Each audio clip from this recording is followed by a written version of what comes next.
vamos a conversar un poquito con Uriel Romano. Él vive en Florida, Estados Unidos, es rabino, es politólogo, tiene una maestría en estudios judaicos y vamos a tratar de entender un poco el significado de la primera parte del viaje de Javier Milei a los Estados Unidos. Va a ir primero a Nueva York a rendirle homenaje a la tumba de un rabino ultraortodoxo, conservador, que falleció en el año 94 y que da origen fue líder en realidad de la comunidad Lubavitch. Uriel, ¿qué tal? Buen día. Hola María, buen día. A ver, ¿quién es quién fue el rabino al que le va a rendir homenaje Javier Milei en su tumba hoy? Él fue el séptimo rabino de la dinastía de Lubavitch. Lubavitch es parte del mundo jasídico, una revolución dentro del mundo judío desde el fines del siglo XVIII, un movimiento, podríamos decir, populista,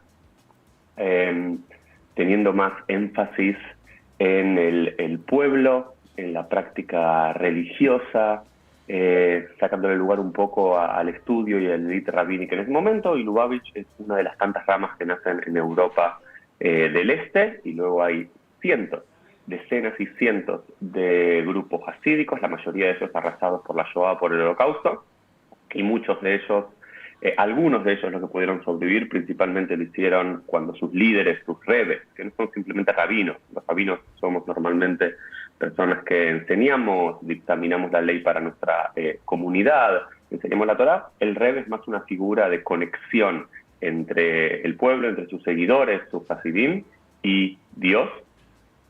Tiene un lugar mucho más protagónico en la vida de sus seguidores. Y bueno, muchos, o los que pudieron sobrevivir, la mayoría de ellos lo hicieron cuando sus líderes se fueron hacia Israel o hacia los Estados Unidos en los años 40, antes de la guerra o durante la guerra. Y uno de los grandes revitalizadores del mundo hasídico fue la dinastía de Lubavitch, bajo el régimen de quien fuera su suegro, el sexto, en Nueva York en la década de los 60, 70, y luego el rebe de Lubavitch, como se lo conoce, pero es el séptimo de toda una dinastía.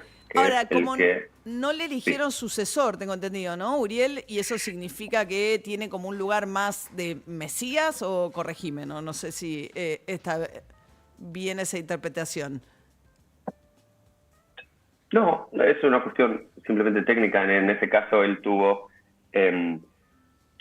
al no contar con hijos varones en ese sentido, no podría continuar su dinastía dentro del mundo hasídico. Yo no pertenezco a esa rama. No continuó su dinastía, y desde fines, vamos a decir, desde los 80, fines de los 80 y demás, parte de los seguidores de Lubavitch lo consideran el Mesías o potencial Mesías. Hay una idea dentro de la tradición talmúdica y rabínica que en cada generación hay un potencial Mesías, y todos consideran a su maestro, su líder, que puede ser él. Gran parte del mundo hasídico dentro de Lubavitch, o parte de, lo considera el Mesías, pero una gran parte no lo considera, y hay tensión interna dentro del mundo de Lubavitch si lo consideran o no, pero todos lo consideran un gran líder. Y hay una tradición ya desde los tiempos talmúdicos, especialmente acentuada en el mundo de la cábala medieval y en el mundo hasídico, de rezar junto a las tumbas de los rabinos. De alguna forma sería como que el mérito de aquella persona eleve las plegarias. Ahora, no es compartido por todo el mundo judío, pero es lo que suelen hacer y es aceptable.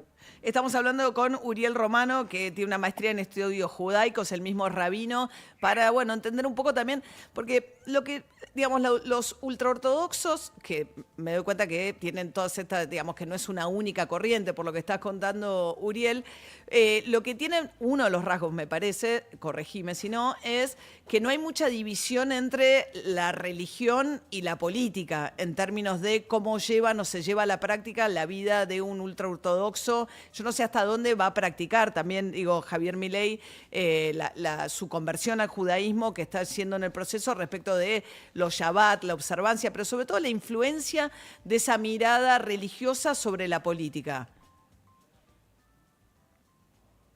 Quisiera aclarar un par de cosas.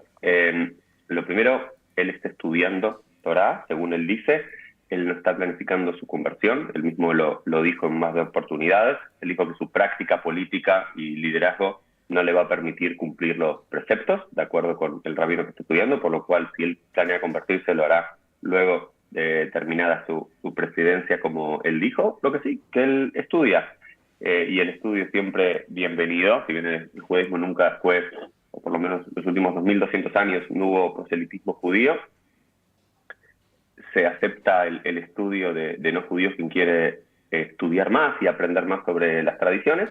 En este caso, Milei hace un par de años así lo eligió, y eso no me parece que esté mal, cada uno puede ir encontrando su fe.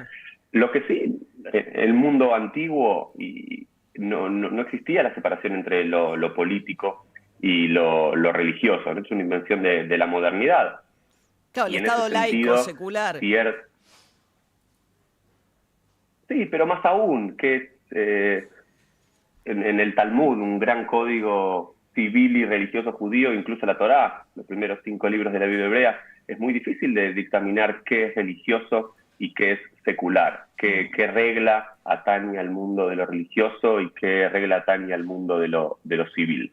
Y en ese sentido, el judío que ingresa al mundo moderno y al mundo posmoderno desde la perspectiva bíblica o talmúdica, va a ser imposible dictaminar la diferencia entre lo religioso y lo civil, aunque hay una práctica en todo el mundo, y en Argentina quizás estamos acostumbrados porque no es una comunidad tan visible, o empezó a ser más visible en los últimos años, pero en Estados Unidos, en Inglaterra o en Israel incluso, hay una praxis del mundo ortodoxo judío que no representa a todo el mundo judío, es menos del 10% de los 15 millones de judíos se definen a sí mismos como ortodoxos, entre un 10 y un 15% en todo el mundo, y lo hacen. Claramente, si sería un judío observante y demás, le sería imposible hacer muchos viajes en Shabbat, ¿no? Recién escuchaba lo de Boca y las elecciones, ¿no? Por diferentes reglas, pero él me parece que tiene muy en claro que por ahora es una fascinación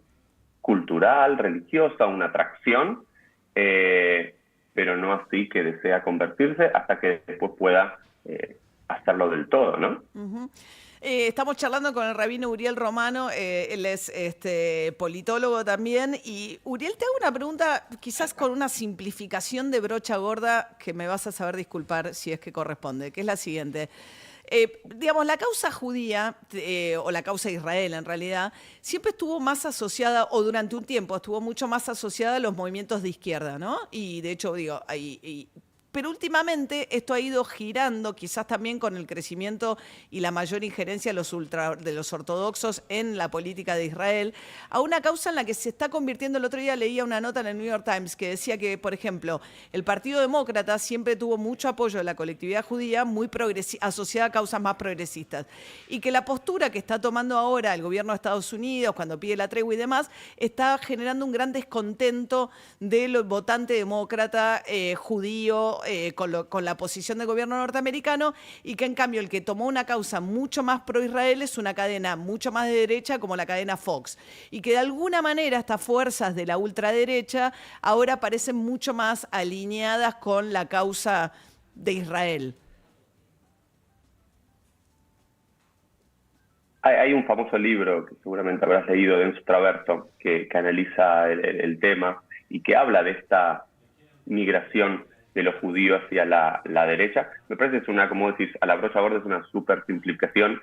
Siempre existieron judíos de derecha, siempre existieron judíos de izquierda, siempre existieron judíos mucho más ligados a los partidos populares. Me parece que tiene que ver con los contextos históricos y me parece que tiene que ver con cuáles son las luchas de la izquierda y la derecha, si se los puede seguir llamando de esa forma, a lo largo de la historia. Me parece que en un momento donde la izquierda ponía el principal énfasis en horarios laborables más justos, una paga más justa, y también entendiendo dónde venía la mayoría de los judíos en ese momento, de Europa del Este y del centro de Europa, y llegaban a la Argentina, eso tenía una connotación mucho más de izquierda, idillista, bundista y demás. Hoy en día la mayoría de la comunidad judía, por lo menos la comunidad judía organizada, no encuentra ese apoyo en la izquierda, y digamos, como alguien que se considera de centro como yo, nos encontramos a veces muy abandonados, ¿no? Digamos, especialmente aquí en los Estados Unidos hay una gran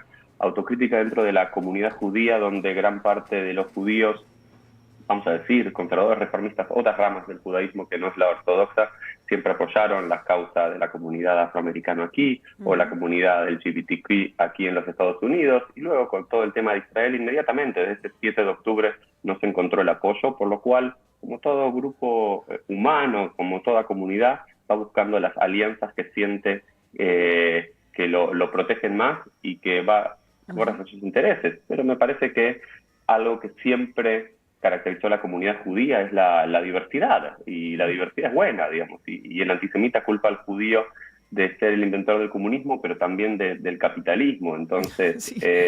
Hay muchos judíos que se corren a la derecha, pero hay muchos judíos que siguen manteniendo una práctica y una filosofía judía más inclinada hacia la izquierda, y hay una combinación de todo, y me parece que tiene que ver con las circunstancias históricas, pero sin lugar a dudas hay un corrimiento hacia la derecha, y yo creo que es bastante entendible por lo que hoy representa gran parte de la izquierda.